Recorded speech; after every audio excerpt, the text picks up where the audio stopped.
The Justin Robert Young podcast is brought to you, as always, by patreon.com/JuRY, where you can support this very, very show. We are going out on the road in March. I don't know exactly when, but it's probably going to be mid-March. If you want to be a part of it, then you got to be a patron. Patreon.com/JuRY is where you can do that. Support not only this show, but also my politics show. It is always a fun time, and I appreciate everybody being there for me. So patreon.com/JuRY. In a world where you can't trust anybody, it's good to be able to depend on your patrons.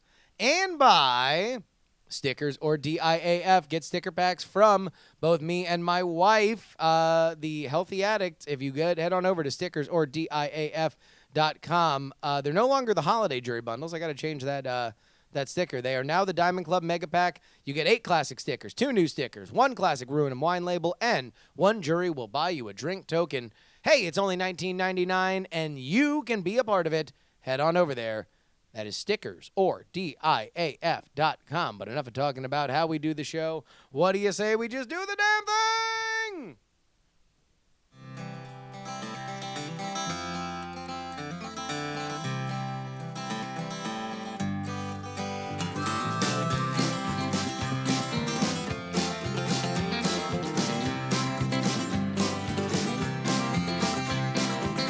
On the day that we met on the internet, I asked her for a photograph. She sent it over to me, said, I know it's ugly. And I said, girl, ugly ain't the half, look at you.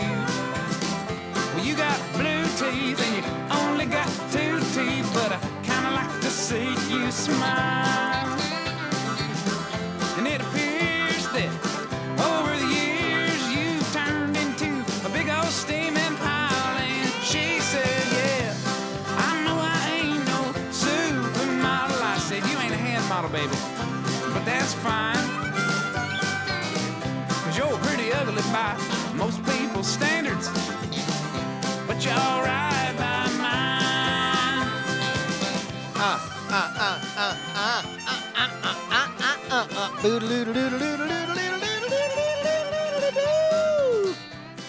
Welcome, everybody, to the Justin Robert Young podcast. Coming to you a day early. Normally, I record this on Tuesdays now, because normally I do the morning stream, and it just makes sense to go from the morning stream to this stream. But a couple things are different. Number one, I'm going to be flying tomorrow, and so I probably won't be able to do this show the way I normally do it. So we're going to do it a little bit early. I'm heading out to Austin and San Antonio because I will be at simultaneously. Man, they're getting all the nerds together in San Antonio. Oh, yeah. Oh, yeah. All the nerds. PAX, video games, board games, podcasts, live streaming. Yeah, that's what they're going to do. All those kinds of nerds. Yeah, a lot of neck beards, right? Double XL t-shirts, anime fandom. Meanwhile, across the city, not even across the city, within 10 minutes of where PAX South is going to be going, wrestling. Oh, yeah, Royal Rumble. Yeah, NXT. Bunch of neck beards, double XL t-shirts, anime fandom. We're getting all the nerds. We're all getting together. We're going to have a great time in the Alamo. Not in the Alamo, near the Alamo.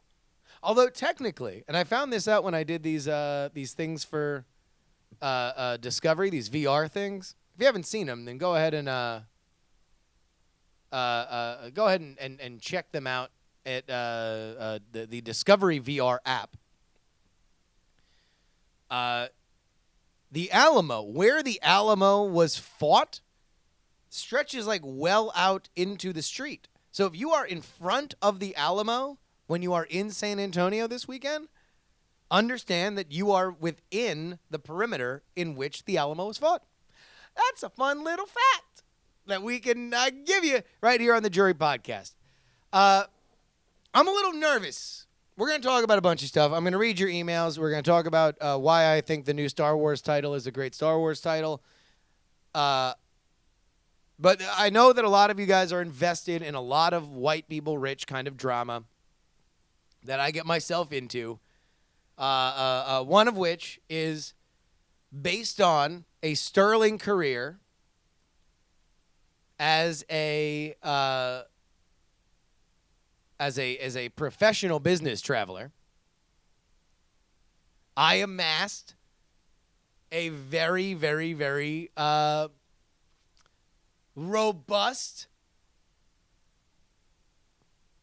frequent flyer status.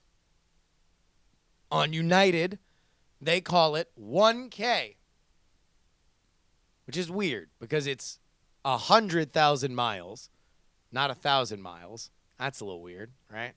But 1K is the highest you can go. You can't go any higher than 1K. It goes 25,000 silver, 50,000 gold, 75,000 platinum, 100,000 1K. That's it. One time I went up to 125K. I'm like, wait a minute. I've been getting door prizes every time I hit 25K. Where's my door prize now? They're like, sorry, bro. You already beat the game. All we can do is give you more extra lives. And so that's what they did. They give you more upgrades.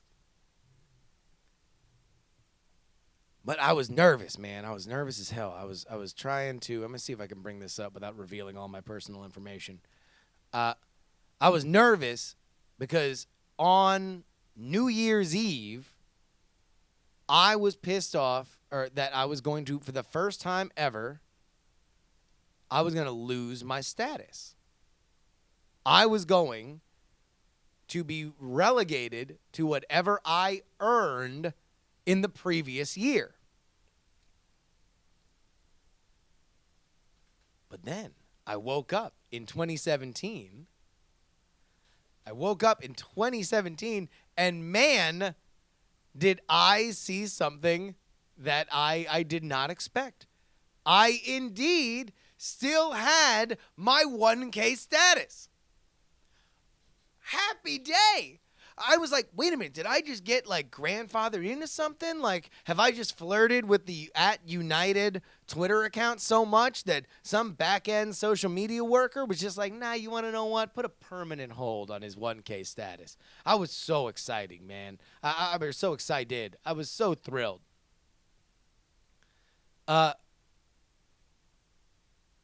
So I then did a little bit of snooping, and I found out that it doesn't immediately switch over.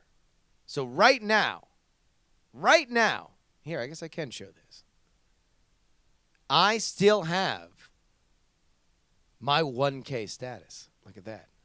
I got a mileage balance of 57,000 miles. Oh, well, now I just did the thing that I shouldn't have done. Now I've revealed my mileage plus number, which is not good. So please don't do that. But I still have got 1K. That's all I need in my life. Because now, whenever I book something, I still have 1K status. But what I don't know is when it's going to go away. What I don't know is when, like, it leaves. And it is maddening to me. I don't know.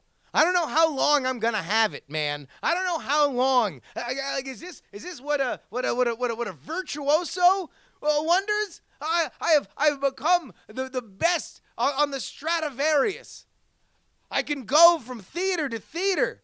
I can bring people such magic music, but one day might I lose it in my sleep. Does revealing my mileage plus number count as doxing myself? We're going to find out. Maybe I have to take that 7-day nap.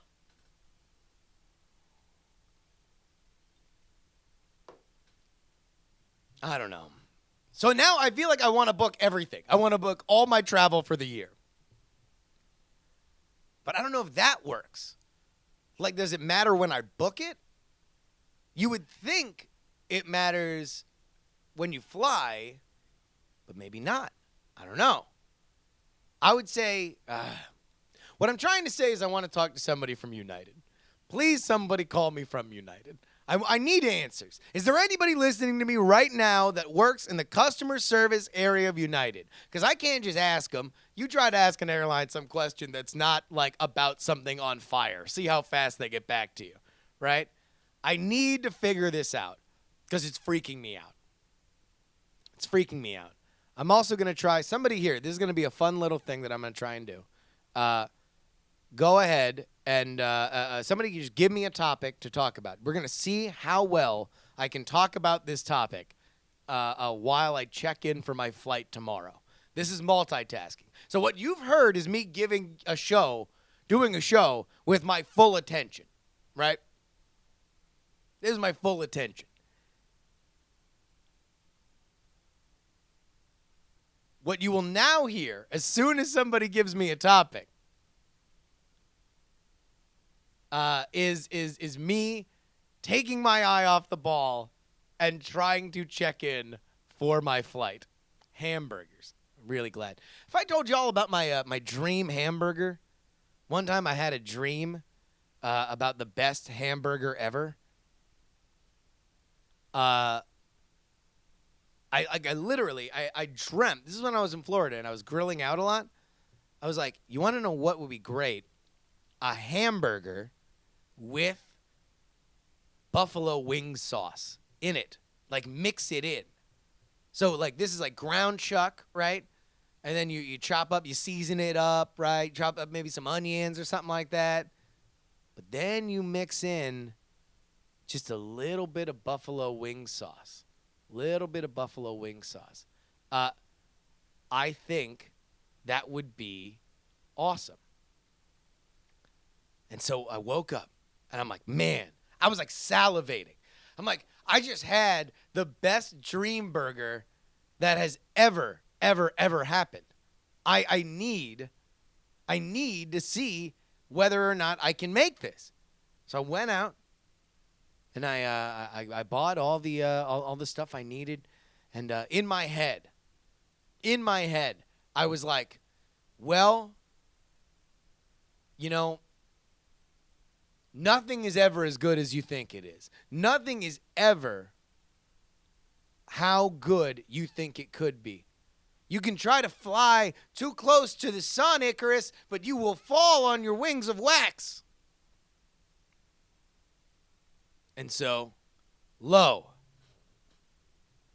I was there, buying everything, getting everything all set up, and then grilling that hamburger. And when I took my first bite into that burger, all again I had was the Greek chorus of all my self-doubt saying, this was not going to work. This is just to sleep, perchance to dream. This is something that should not be made flesh, and yet it was the best burger I ever had.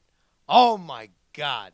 I was never more excited than to have my dreams become reality. Because let me ask you this. How many times have you, dear listener, thought of something in a dream and then had it immediately become real? Probably not often.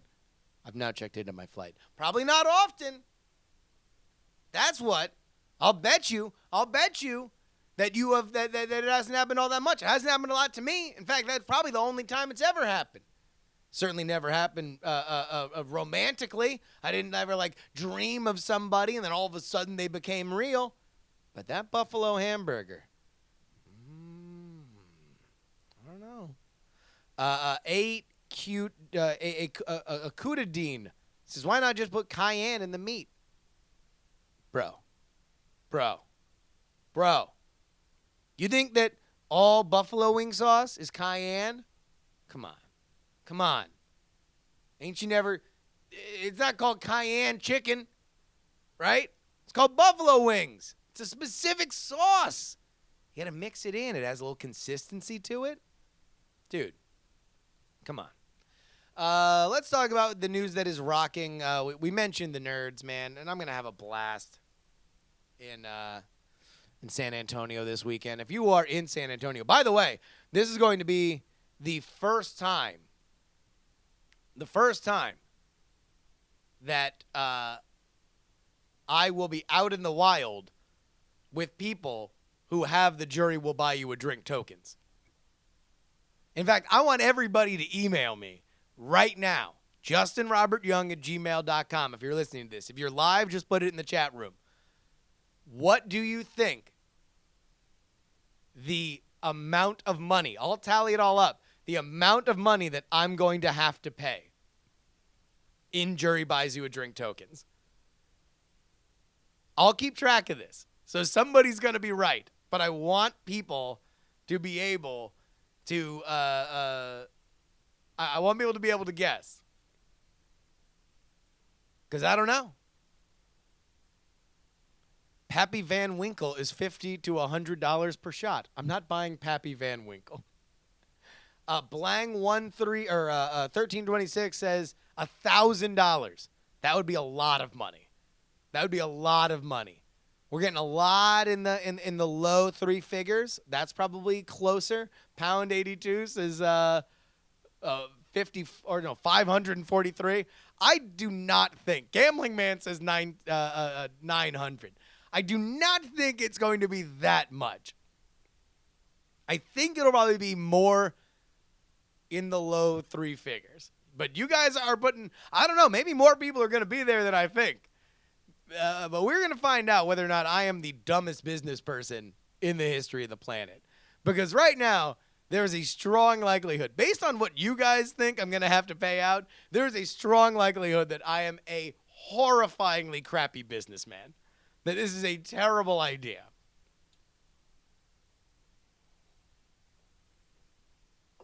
But we will find out. Here's what everybody's buzzing about. We had a big reveal this morning. Star Wars itself revealing that the title for the forthcoming at the end of this year episode 8 will be The Last Jedi. Star Wars, The Last Jedi. I think this is an awesome title. And in fact, I think it is the next, I think it's the last good title since Return of the Jedi. I thought all right, let's break them down in order. You've got A New Hope. A New Hope doesn't count because A New Hope, they put the title A New Hope on the movie after it came out. So, like, as a title, it's whatever. Like, everybody, there's never been a moment where people, even those who saw it on opening night in 1977, nobody walked in and said, oh, A New Hope. I wonder what this is about. They said Star Wars. Turns out there was some Star Wars in there. We were at war. They were amongst the stars. It delivered on its promise. But also, Star Wars is a great example of a title. Okay, it's a big science fiction film. Nice. Then you got The Empire Strikes Back. I'm going to spoil Star Wars, by the way, for the 5 people that haven't seen this. Empire Strikes Back. The last time you saw our heroes, they had just defeated the Empire. Wait a minute. You're saying there's more? There's more to the Empire? Everybody was getting medals at the end of this last movie. What the hot ham water is happening? All of a sudden, everyone's coming back? This isn't a done deal. There's more Empire? And they're pissed? Holy shit, I gotta go see this movie. End of that movie. Everybody's scattered. The rebellion barely is barely put together, right? So the title comes out, Return of the Jedi.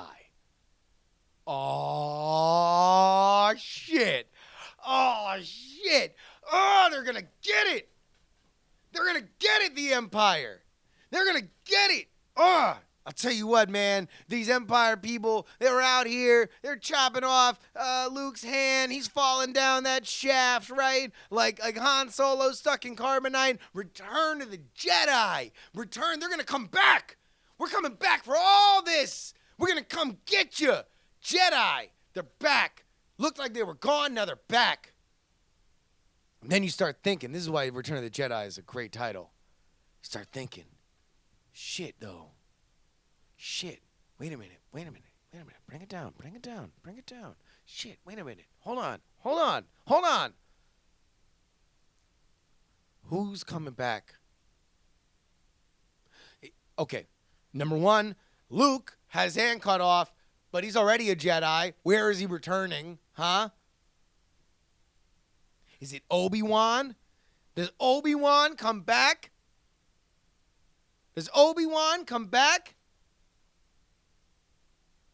I don't know if Obi-Wan comes back. Maybe he's the return. Wait a minute. At the end of Empire Strikes Back, when Darth Vader is dueling with his son, he basically says, hey, join with me and we can overthrow the Emperor. That's the first time we've seen him break ranks with his direct superior. This is something that could possibly happen as father and son, but he was initially pitching it as part of the Sith. Why do you say that they could do it as heroes as Darth Vader, the Jedi, who will return?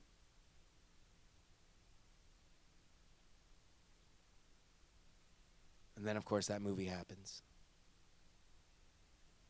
Great titles. 3 of them. Great titles. Star Wars, not counting A New Hope. Empire Strikes Back. Return of the Jedi. Great. Because then you get the prequel titles. Star Wars is back. Man, you're super pumped. These are the only ones that ever came out while I was alive. I'm like, yes, awesome. What's the name of the first movie? I'm so psyched! The Phantom Menace. Okay. The Phantom Menace. So, they're ghosts? Huh? They're ghosts? Ghosts in Star Wars now? Or is a young Obi-Wan gonna be fighting a ghost? It's like, before I went down to live on Tatooine, I, one time shoved my lightsaber in a ghost's butt. I'm Obi-Wan Kenobi. Many things you do not know, including that one time that a ghost got all up in my face, and I was like, you better not mess with me. I'm Obi-Wan Kenobi. And I pulled out my lightsaber. Anyway, these are the amazing adventures that you should know to come see the prequels for the Star Wars.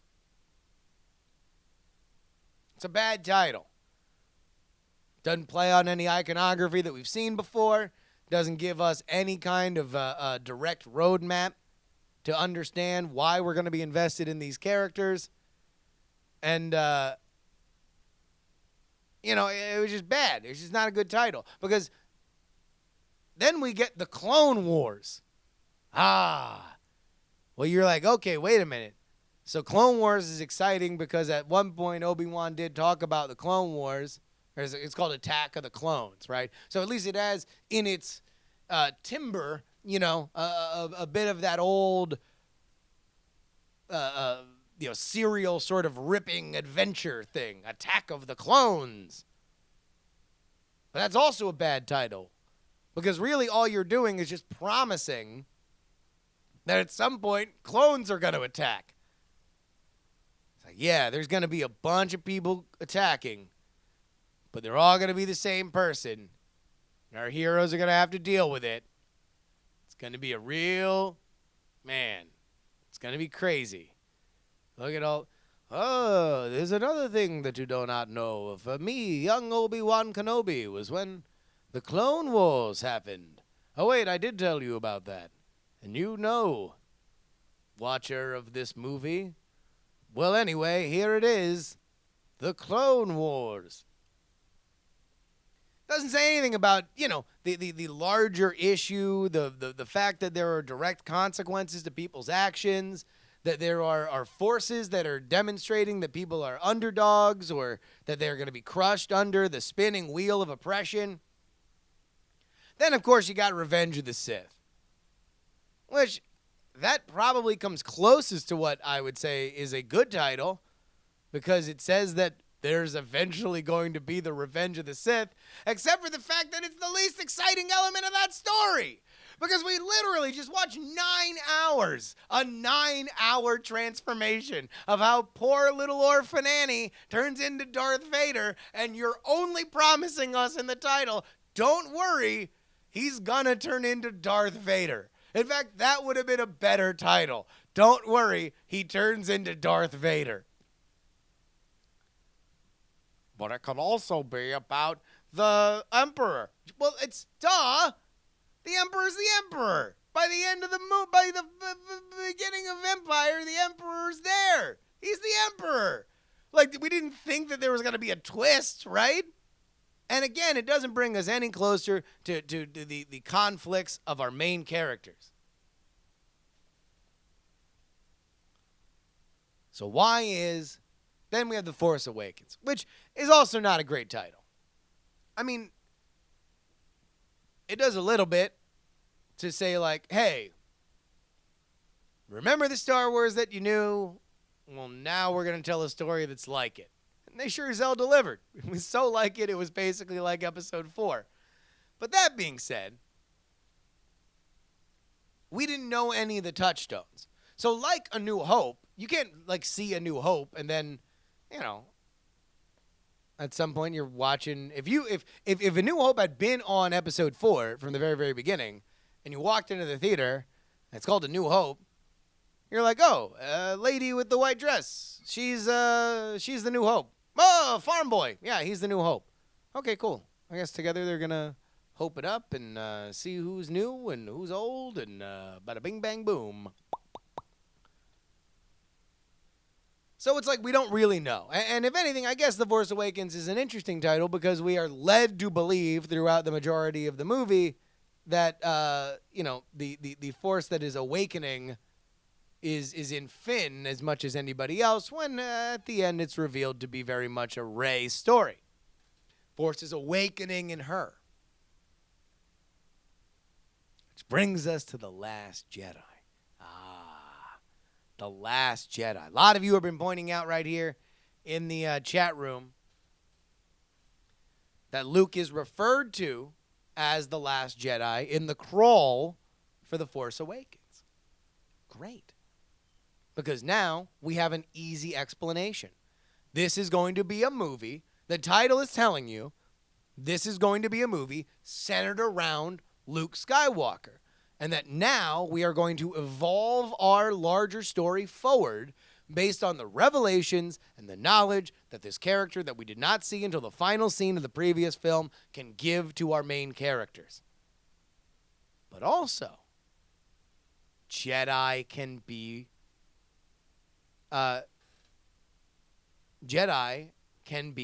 a plural. Much in the same way that the plural for Guinness is Guinness. The plural for Jedi is Jedi. So now, The Last Jedi can be about maybe Rey and Luke Skywalker. Or it can also be about The Last Jedi that then splintered out and put us in this situation to begin with if we're going to deal more with the backstory.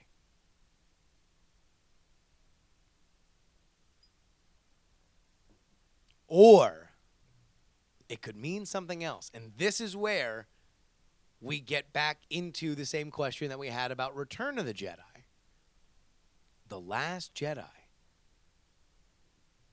Because there is some other Force-sensitive people involved in this story. And as we saw in The Force Awakens, Kylo Ren is going to be somebody that will be given tremendous heft. He is certainly somebody that seems to want to be a Sith.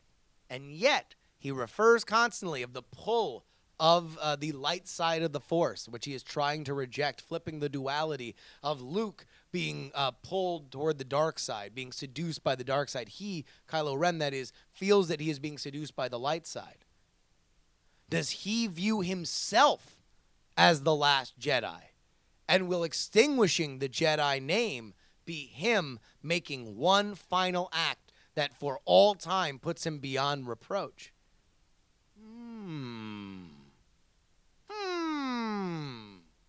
But you want to know what makes this a good title? The fact that we can have this conversation. That we're not just like, cool title. Because it relates to things that we know before and allows us to project multiple possibilities as to where the story will go forward because we find them all interesting. The Last Jedi. JV Phobic says, can the movie ruin the actual title? No, not really. I just think that there are good titles and there are bad titles. And they're kind of irrespective to how the movies eventually turn out. I just happen to think that the prequel titles are bad and the movies are bad, right? You know, you could have the example of a very, very good title with a very, very bad movie, right? That happens all the time. I wonder if I could think of one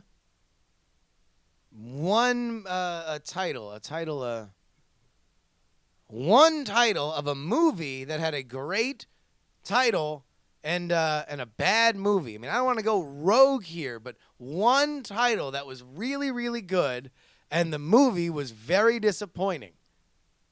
Just one rogue title. I don't know. Nothing's coming to my head. Let's go ahead and get into your emails. JustinRobertYoung@gmail.com. That is JustinRobertYoung@gmail.com is where you can email us. We got a ton of them here, so we're going to do an extended mailbag. Crunchy lit me up. Crunchy, man, she chewed me out here on this email. I can't read the whole thing because it is a literal novel that is also very inside to Dallas. But she was very, very upset that I called Deep Ellum a hipster element of Dallas. She began her tirade. I don't even know that I expect you to read this, let alone on the show. I'm not sure a ton of people, including you, really have an interest in the politics of punk and hipsters. But hearing the Deep Ellum being called a hipster struck a chord and I can't let it go. It hurt me on a personal level. I don't know if I'm offended, upset, angry, or maybe even afraid, but the Deep Ellum was my saving grace in Dallas. It's where I went to drink with 40-year-old drunks and burnouts because they are way more interesting than a 20-something-year-old looking at their phone more than talking to people. So let me go ahead and get this out here. I am not aware that there was kind of like a werewolf-vampire rivalry between punks and hipsters. I was not aware of that. Not aware. So, pardon my intrusion into that turf war. When I say a hipster element of a city, I really just mean a place where there is good food, usually good drinks, and a lot of people dress silly. So, like, that's generally my take. I would assume also that very often there is certainly a scale in which punk and hipster can meet. I understand that punks are that punks have an authenticity element to them and something that they take very seriously. But yeah, I do not feel comfortable saying that I know exactly the difference. But I will say this. I love Deep Ellum. I like to eat in Deep Ellum. I like to drink in Deep Ellum. I like to see a bunch of music when I'm in Deep Ellum. I love it. If you're in the Dallas area, go hang out in Deep Ellum. I really like it. I also like to drink with 40-year-old drunks and burnouts. Usually because they don't play annoying music on the jukebox. Miles writes, my goal is to make more money in 2017 than I did in 2016. It should be easy for 2 reasons. First, I got a pay raise more than halfway through last year, and it sounds like I could have another one here soon. Second, I was laid off for most of April in 2016 and simply didn't work hard to try and make up the income. I made it into a vacation instead. So, as long as I stay the course, I should be in a higher tax bracket next year. Also, as baby steps toward writing more in general, I want to write into your shows more this year. I just accomplished that one because I didn't write you at all in 2016. Well, thank you. Thank you very much, Miles, and I appreciate your commitment to micro goals. On our question of punks versus hipsters, Ninja Steve 79 says, which one is allergic to silver? And Gigaloop answers, depending on the lore, sometimes both. Skate Action DJ writes, Forrest Gump is definitely an overrated movie. Oh, I asked you guys for overrated movies. Forrest Gump's an overrated movie. Winner of Best Picture in 1995, and not only the worst movie of the 5 nominees, which included Pulp Fiction, Quiz Show, 4 Weddings and a Funeral, and The Shawshank Redemption, currently sits at number 23 on the Rotten Tomatoes for that year out of the 44 with reviews. People, for some reason, have a weird nostalgia for that flick that really doesn't hold up at all. The movie being awarded Best Picture should be considered a war crime. I mean, listen, man, I ain't exactly the biggest Forrest Gump fan in the world. I will say that I enjoyed the movie when I saw it when I was a kid. I think it is a very Zemeckis-y kind of film. I think Zemeckis has, at times, a very indelicate touch of hammering us with certain elements like nostalgia or morality plays or something like that. But at the same time, it was a fun movie. I don't think that that's in debate, right? Like, Pulp Fiction is my favorite movie of all time. I obviously think it should have won Best Picture. I think historically it's by far the most important film out of all those. However, I don't know. I don't think that it should have won Best Picture. I don't know if I would necessarily say it's overrated, because at this point, I think it's pretty thoroughly crapped on. Adam writes, I asked you you asked for overrated movies on the last show, and I'd have a few to throw out there. Fast Times at Ridgemont High and Animal House. In high school, I worked at a video store, in part to expand my movie knowledge and to see as many as I could. Those comedy classics, he puts in condescending quotations, were among them. And for all 3, I walked away wondering if I'd just missed something, or if everyone remembered much better films than I'd just seen. I just can't list out specific criticisms, as it's been a while since I've rewatched any of those. But the biggest impressions that I remember from each is slow, sloppy editing and jokes that just aren't funny. The editing can be forgiven a little, as it's a symptom of its era. Blame the quick cuts MTV editing canard for changing sensibilities, I guess. But unfunny is just unforgivable. And it's not like I'm biased against older comedies. Some Like It Hot is in my top 10 of all time. So the whole deal is this is him imagining a dialogue. So the whole deal is this guy spits out food in his mouth and then yells, "Food fight?" Yep, says the imaginary person arguing with him. It's comedy genius. He answers back sardonically, "Huh, sure about that?" Anyway, I'm not saying anything here that hasn't been said before. I always just like an opportunity to take these lazy films down a peg or two. Adam, I get your point, man. I really do. I just think it's hard to take down movies like that although comedic sensibilities have changed, and maybe yours happen to match more with Some Like It Hot, or you attach value to the sensibilities that they play to, comedies are I think, very hard to judge out of their era. There is Will Ferrell's entire career is not going to age well, because he was very much a man in his moment. He was the funniest person in his moment. But when you factor in all of the modern day references and everything, I think it's just going to be hard for that to age in a good way. And really, the grandfather of all of them are two. Those are two of them. Fast Times at Ridgemont High, and specifically Animal House. Animal House was basically like the template for bawdy comedies, and the reverberations of that movie still echo today. Like that fist fight movie that's coming out with Charlie Day and Ice Cube. That doesn't happen without Animal House, right? I don't know. So I can understand what you're saying, but it reminds me of you go back and listen to Run DMC or like really old rap, beginning of the genre rap. Like, and everybody raps like this. It's really easy to do it like this. You don't need a lot of things. You just say that's a thing. And like that has kind of become a parody of people who don't know how to rap, right? But at the time, it was state of the art. You just got to appreciate that out of its era, it looks a little hard. Or it gets hard to look at, rather. Adam writes, I think The Goonies is the most overrated movie. It isn't as funny as people think it is, and the characters aren't developed at all. I didn't watch it as a kid like many people who love it. People just like it for nostalgia.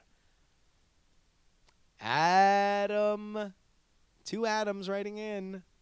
I think that one might be... That one might be truer. Might be truer. BioCow's already reacting. JV Phobic's already reacting. Oh, man. People are fired up. People are going to defend the Goonies. I love the Goonies. But if I were to watch it again, I'd probably have a more critical look on it. So I will recuse myself from making an official ruling. I don't know, though. All right, we got some more micro goals here. Brant writes, micro goal, email JuRY, complete. Duncan writes, my micro goal is to begin my journey as a Twitch streamer along my heroes and pretty much everybody else with DCTV. Thanks for everything you guys do and for inspiring me. I immediately emailed him back and said that's not a micro goal. That's a goal. Stop trying to bring goals up in this piece and call them micro goals. That's not the point of this. We're talking baby steps. So I emailed him back and I said, start smaller. What's your first baby step? He said, you're right. My first step would be buy a monitor off Amazon. There you go. Buy a monitor. That's what I'm talking about. Micro goals, baby. Micro goals. Things that you could probably complete in the time it took you to write that email. Andy writes, at some point in 2017, I'd like to go one day without thinking about killing myself. Sometimes I've listened to your podcast, please, or just for the please don't die.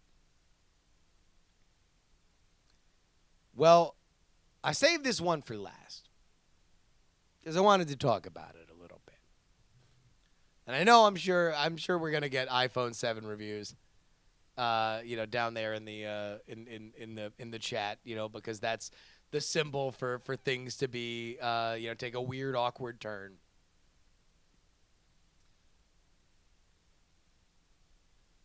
I want to do my best to normalize something. And depression, specifically depression that thinks about you ending your own life, is more common than anybody expects, and it's nothing to be ashamed about.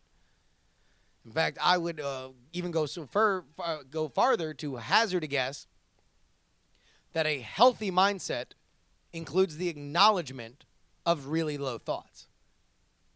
Because depression, to me, is not something that should be ashamed. It's not something that you should feel that you are on the wrong path if you feel it. No.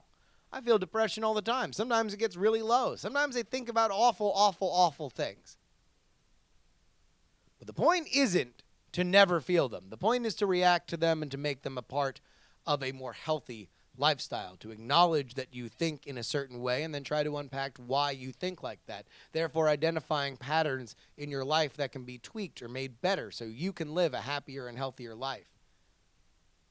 So, Andy, I hope that when you're emailing in and you're saying that sometimes you listen for the please don't die, that what you are really saying is that you are happy that even in a medium like this, where you are listening to a one-way conversation, that you can feel that people care about you. And I know that everybody listening right now certainly does. And I hope that that's a part of your life for as long as you need it to be. But I also hope that you are identifying elements of your life whenever you get into these kind of thoughts. Every time that you have a thought like this, don't think about it like it's another check mark of why you're a broken human being, but rather it's another opportunity for you to do something about it. It's another opportunity for you to unpack in baby steps, micro goals, ways that you can make your life happier and healthier. Is it people? Is it money? Is it sex? Is it a relationship? Is it where you live? What little element can you change? You are a scientist of your own consciousness. You are trying to solve the puzzle of your own brain, and every time that it fails, you have an opportunity to diagnose that problem.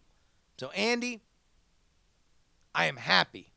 I am happy that you are writing in with that, because I hope that you and anybody else listening can take those thoughts and think of them again.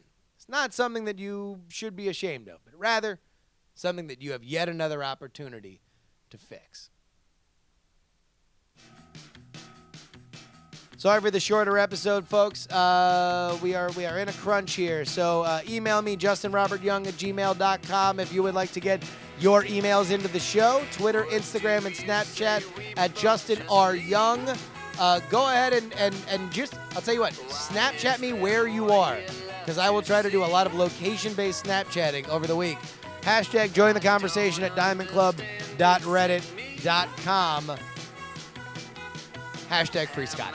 If you find yourself mulling over all sorts of Star Wars titles, if you find yourself freaking out about your 1K status, well, folks, this is your old pal Justin Robert Young reminding you to please die!